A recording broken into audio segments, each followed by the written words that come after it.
देखिए, caesarean delivery के बाद 6 महिलाओं की किडनी फेल हो चुकी है। 6 प्रसूताएं आईसीयू में भर्ती हैं, एक प्रसूता वेंटिलेटर पर है। बताया जा रहा है कि 10 से 15 दिन पहले इनकी डिलीवरी हुई थी। डिलीवरी के बाद अचानक तबीयत इनकी बिगड़ गई। अस्पताल में जल्द ही इन्फेक्शन जो है वो डिटेक्टर मशीन लगाने की तैयारी की जा रही है, क्योंकि हमने देखा था कि किस तरीके से कोटा में इन्फेक्शन की बात सामने आई थी और कुछ दवाइयों में भी खामियां पाई गई थी और उसके बाद इसकी जांच तेज कर दी गई थी। एम्स की टीम पहुंची थी कोटा, क्योंकि उसमें प्रसूताओं ने अपनी जान गंवा दी थी। और एक बार फिर से एक बड़ी लापरवाही कोटा के बाद बीकानेर से सामने आई है, जहां पर पीबीएम हॉस्पिटल से ये मामला है। सिजेरियन डिलीवरी के बाद बताया जा रहा है 6 महिलाओं की किडनी फेल हो गई है। 6 प्रसूताएं इस वक्त आईसीयू में भर्ती हैं, एक प्रसूता तो वेंटिलेटर पर है। जिंदगी और मौत की जंग लड़ रही है। 10 से 15 दिन पहले इनकी डिलीवरी हुई थी और इसके बाद इनकी किडनी फेल हो गई है।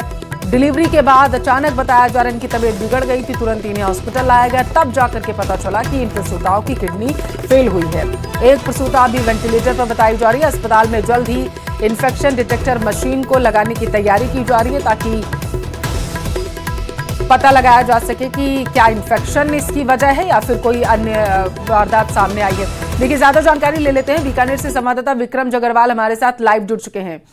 विक्रम, इसे बहुत बड़ी लापरवाही माना जाएगा, क्योंकि एक बार हमने कोटा में वैसी तस्वीरें देखी हैं जिसमें प्रसूताओं ने कैसे अपनी जान गंवा दी थी, और एक बार फिर से पीबीएम हॉस्पिटल से ये तस्वीरें सामने निकल कर आई। जरा बताइए क्या अपडेट है।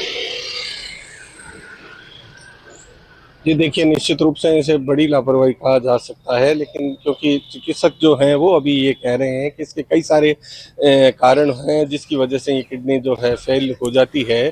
लेकिन माना यही जा रहा है कि इन्फेक्शन की वजह से इस तरह की दिक्कत हुई है। हालांकि जो 6 प्रसूताएं हैं उनका यहाँ पर पोस्ट कोविड आईसीयू में उपचार चल रहा है, और इनमें से एक जो महिला है उसकी हालत जो है वो गंभीर बताई जा रही है और वो वेंटिलेटर पर भी है। लेकिन कहीं ना कहीं क्योंकि संभाग का सबसे बड़ा अस्पताल है और जो पीबीएम अस्पताल है वहाँ पर सफाई को लेकर या कई चीज़ों को लेकर बार बार ये सवाल उठाए जाते रहे हैं। लेकिन क्योंकि हाल ही में कोटा में भी इस तरह की एक घटना हो गई है, तो प्रशासन को भी ये इस और ध्यान देना ही होगा, क्योंकि जिस तरह की ये घटना हुई है और जो 6 प्रस्तुताएं हैं उनकी उम्र भी जो है वो कम बताई जा रही है। 20 से 27 साल के बीच की उम्र इनकी बताई जा रही है, और ये सभी जो हैं फिलहाल उपचार में के लिए यहाँ पर आईसीयू में भर्ती हैं। लेकिन साथ साथ ये भी कहा जा रहा है कि मल्टीपल रीजन है चिकित्सकों की वजह से कि भाई ज़्यादा ब्लडिंग होने की वजह से भी इस तरह के चीज़ें सामने आती है। तो अब ये तो जब रिपोर्ट आएगी तब पता लग पाएगा कि क्या आखिर कारण थे।